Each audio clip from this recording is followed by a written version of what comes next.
gosto de passar um tempo sozinha, sabia? Eu gosto de ter meus momentos em silêncio. Eu gosto muito de curtir comigo mesma, sabe? Tomar um café, pensar na vida, refletir, sabe? Olhar o mar, ler um livro.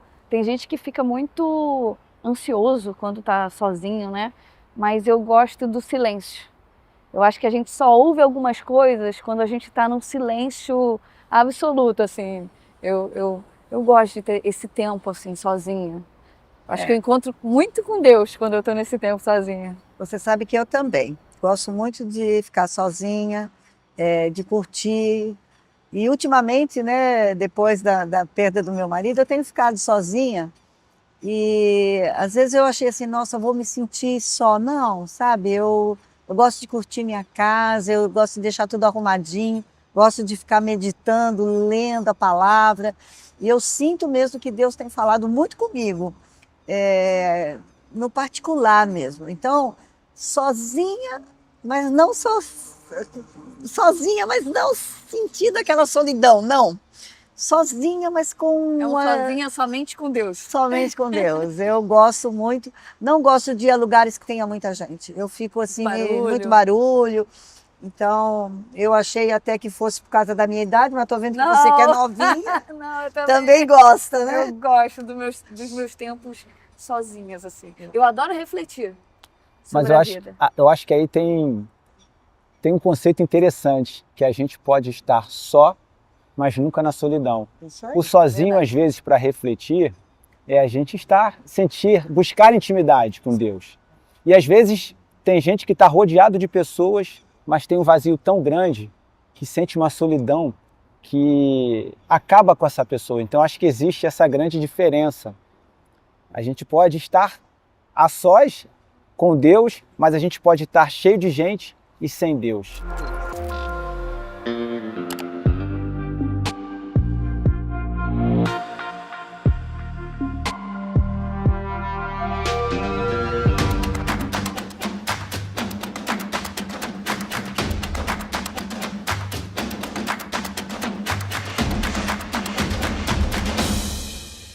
Eu acho que só quem sabe estar sós com Deus pode estar na multidão. Porque tem gente que não sabe não sabe estar sozinho e quando vai para a multidão, busca suprir na multidão as suas carências. E isso é muito perigoso, né? Porque começa a colocar a expectativa que ninguém vai suprir. Mas quando a gente sabe ficar sozinho, quando a gente sabe ter em nós o nosso acolhimento, a expectativa que só a gente pode atender sobre nós e que só Deus pode satisfazer, aí a gente pode estar na multidão, porque a gente não vai colocar também esse peso sobre o outro, de suprir coisas que só Deus pode suprir, né? Então a gente... É muito importante ter essa solitude para ser preenchido e poder estar com os nossos irmãos, né? Porque também a vida em comunhão, ela cura. A comunhão cura. É importante a gente estar um com o outro. Eu particularmente, quando estava próximo para aceitar Jesus, engraçado, eu não sabia, né? Mas eu andava estressada e tal, e eu falava assim, gente, viver nesse mundo aqui é só isso.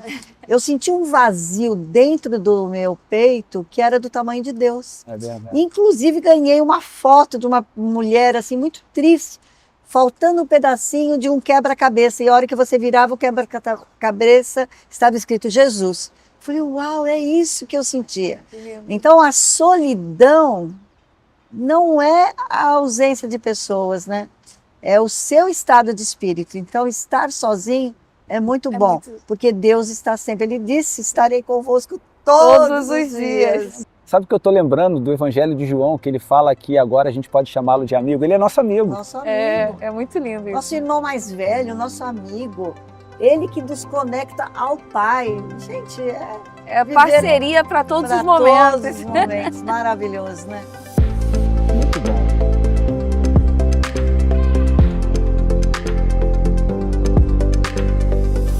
Segundo Timóteo, capítulo 4, versículo 16 e 17. Na minha primeira defesa, ninguém apareceu para me apoiar, mas todos me abandonaram. Que isso não lhe seja cobrado.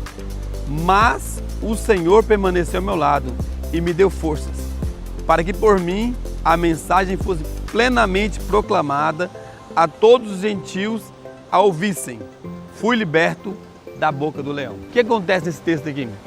Essa aqui é uma carta do apóstolo Paulo a Timóteo, o seu filho na fé. Nesse contexto aqui, Paulo está preso em Roma. Paulo é esse pregador do Evangelho, o homem que simplesmente escreveu quase todo o Novo Testamento. E nesse momento ele está em prisão. Foi preso por pregar o Evangelho. E justamente o que está acontecendo aqui, ele está fazendo uma carta a Timóteo e contando o que está acontecendo com ele. A carta é justamente isso. Na minha primeira defesa, ninguém apareceu para me apoiar, que é lá em Atos. Quando você lê em Atos, tem essa história. Aí ele diz que isso não seja cobrado, mas ele diz, o Senhor não me abandonou, Ele me deu força. Então Paulo está preso, ele está preso em Roma. E ele está escrevendo essa carta justamente para que todos entendam o que está acontecendo com ele. E é o momento em que nós entendemos o quê? Que mesmo em prisão, Cristo Jesus nunca nos abandona, porque ele é esse fiel amigo. Cristo Jesus é esse amigo que mesmo quando nós estamos nos nossos medos, nos nossos anseios, Cristo Jesus nunca nos deixa só.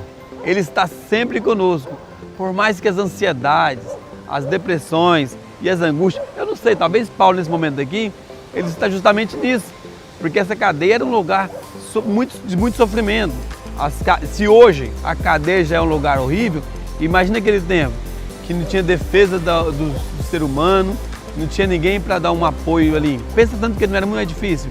E Paulo estava justamente preso. Ele estava naquela cadeia que era um buraco, que geralmente era no subsolo, em que colocava as pessoas ali. E é um momento de muita angústia. Ele está justamente dizendo isso. Eu estou preso, mas Cristo Jesus está ao meu lado. Cristo está sempre ao nosso lado. Cristo Jesus está sempre conosco. Ele escreve essa carta para esse filho na fé, pedindo um apoio para ele, que era isso que ele estava precisando naquele momento. Mas o importante é sabermos que Cristo Jesus sempre estará conosco.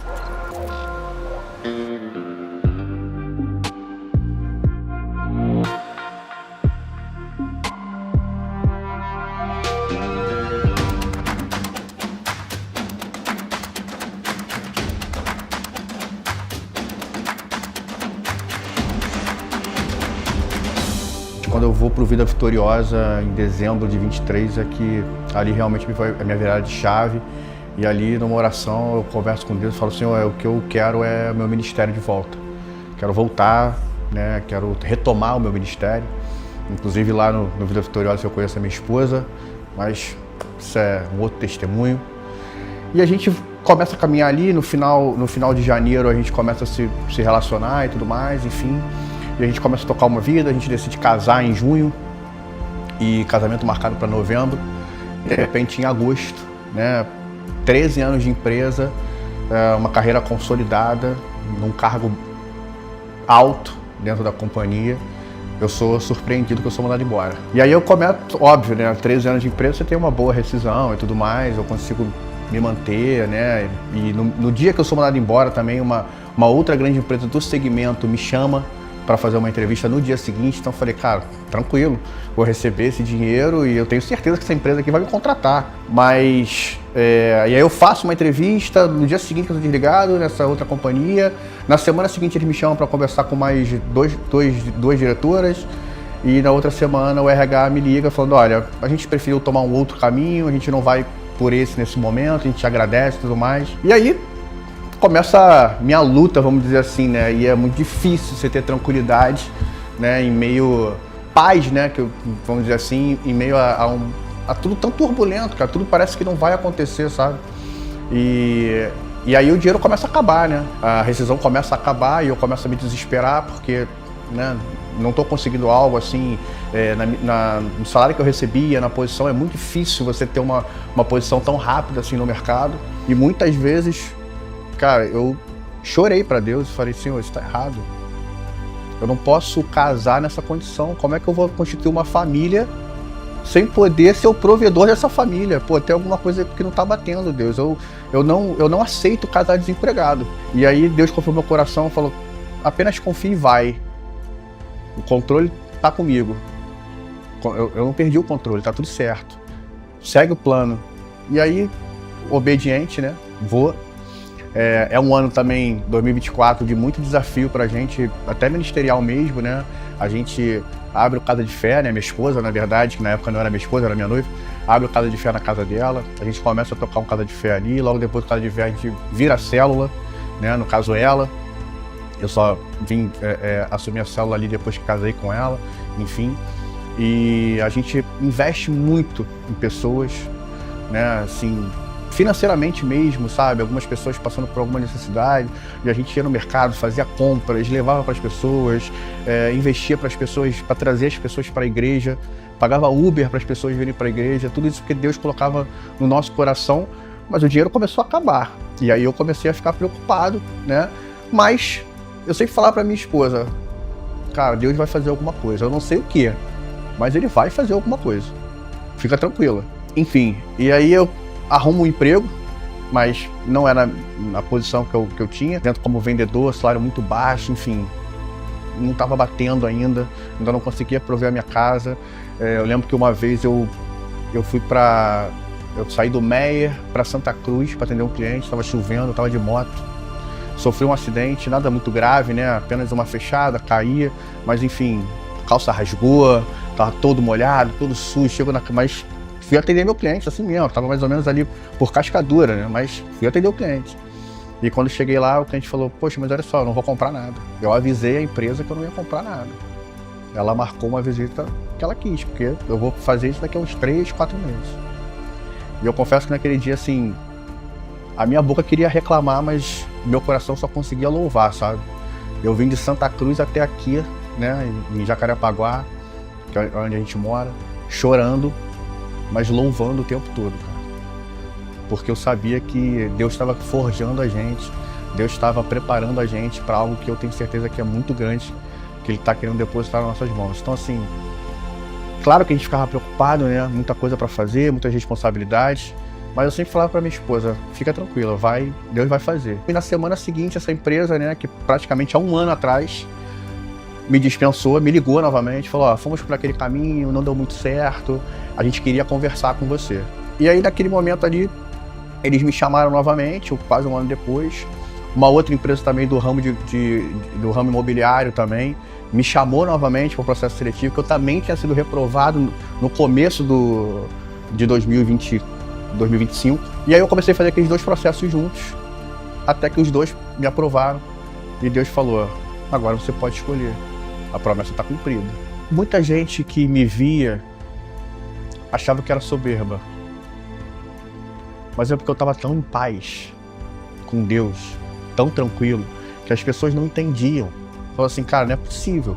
Tem alguma coisa errada contigo. Você está quase um ano desempregado e você está nessa tranquilidade, nessa paz. Porque, assim, eu e minha esposa, a gente entendeu que não era mais pelo nosso braço, sabe? E ao longo desse processo todo, né, em que a gente estava no deserto, teve maná, teve coluna de fogo, teve nuvem para proteger. Ou seja, Deus deu tantos mimos pra gente, cara, nesse processo. E a gente está aqui agora vivendo extraordinário, mas a gente vai viver muito mais extraordinário, porque ainda tem muito mais de testemunho para contar. E eu aprendi realmente a ter muita fé em Deus. Acho que é isso, a gente estava muito em paz, muito tranquilo.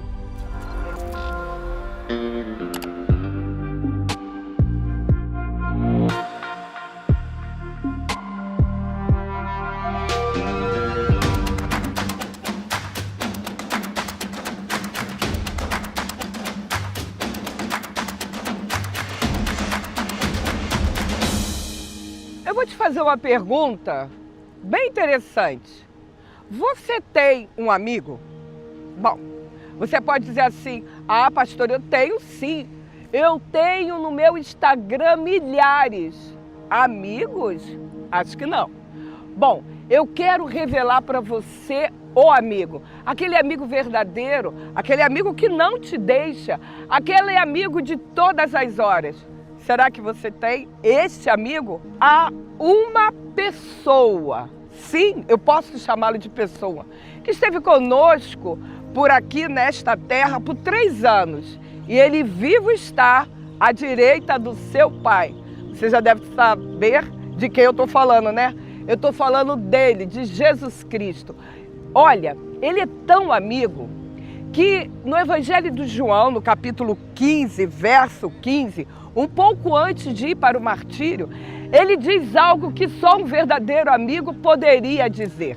Ele diz o seguinte: não tenho chamado de servo, porque servo não conhece o seu senhor.